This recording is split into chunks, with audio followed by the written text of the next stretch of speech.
India speaks daily को subscribe करें, उसके बेल आइकन को ज़रूर दबाएं यदि आपको इसकी पत्रकारिता पसंद हो। धन्यवाद।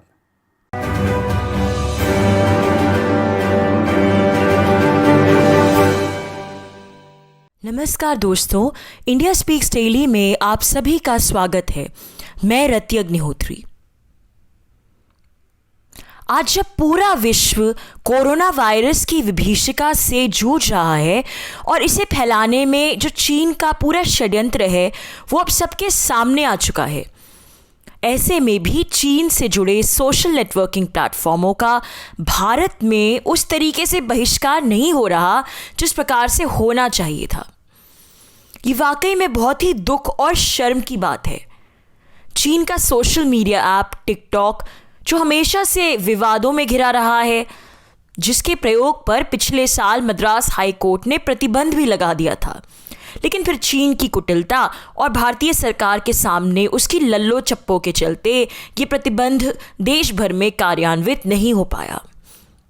उस टिकटॉक पर अभी भी भारत के मशहूर बॉलीवुड सेलिब्रिटी, फिल्म स्टार अपने ओछे और बेतुके वीडियोस अपलोड करते नहीं थकते।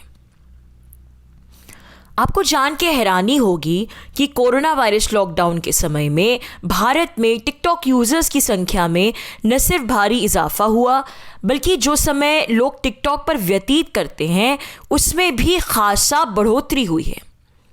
यानी बहुत से भारतीय अब घंटों टिकटॉक पर बैठकर ऊल जलूल वीडियो देखते रहते हैं और लाइक का बटन प्रेस करते रहते हैं।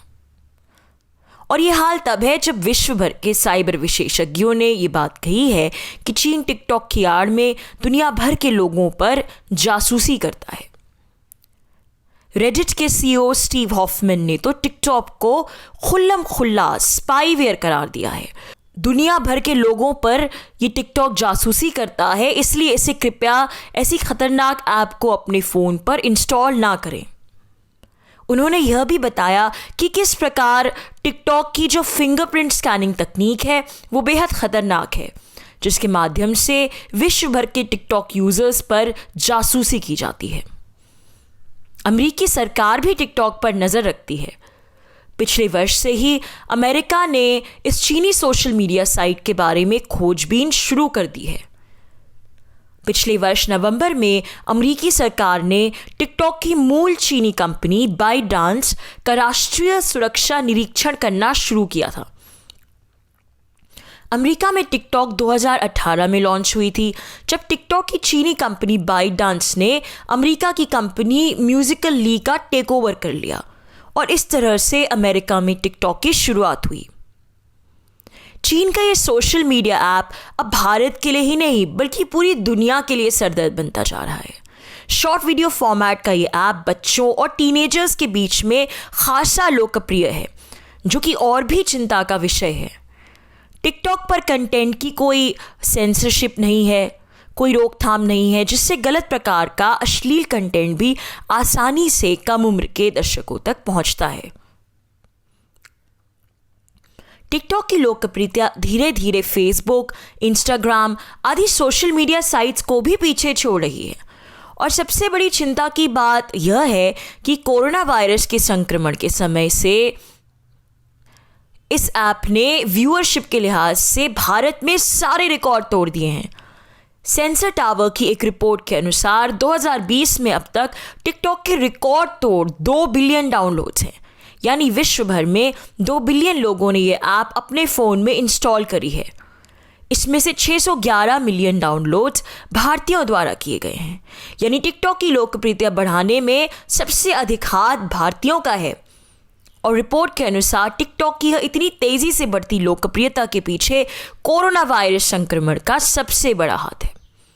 लोग खाली बैठे हैं और ऐसे में इस प्रकार की ऐप्स डाउनलोड कर बेसिर पैर के वीडियो देख अपना समय व्यतीत कर रहे हैं। अब सारी बातें हमारे सामने हैं। कोरोना वायरस का सबसे पहले वुहान वायरोलॉजी लैब के आसपास के इलाके में ही फैलना, फिर चीन के यात्रियों द्वारा इटली में कोरोना वायरस का फैलना और फिर दुनिया भर में इस बीमारी के फैलने की एक भयानक संक्रामक चेन बनना और अब जब पूरा विश्व इससे जूझ रहा है, अर्थव्यवस्थाएं चौपट हो गई हैं, तो ऐसे में चीन अपनी खेल की और बिसाते बिछा रहा है।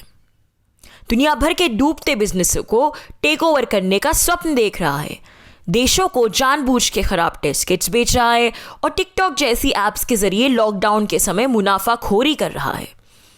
लेकिन हैरानी की बात तो यह है कि लोगों में मूर्खता की ये पराकाष्ठा है कि उन्हें ये बात अभी भी समझ में नहीं आ रही।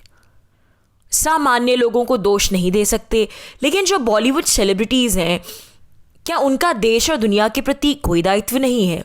दीपिका पादुकोण, जैकलीन फर्नांडिस जैसे बॉलीवुड सेलिब्रिटीज़ बेशर्मी से इतने ख़राब समय में भी अपनी लोकप्रियता बढ़ाने की होड़ में टिकटॉक वीडियोस बनाने में लगे हैं।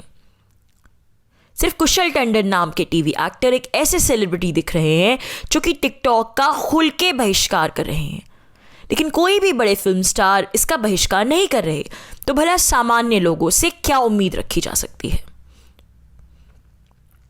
सरकार को भी इस क्षेत्र में और ठोस कदम उठाने की आवश्यकता है।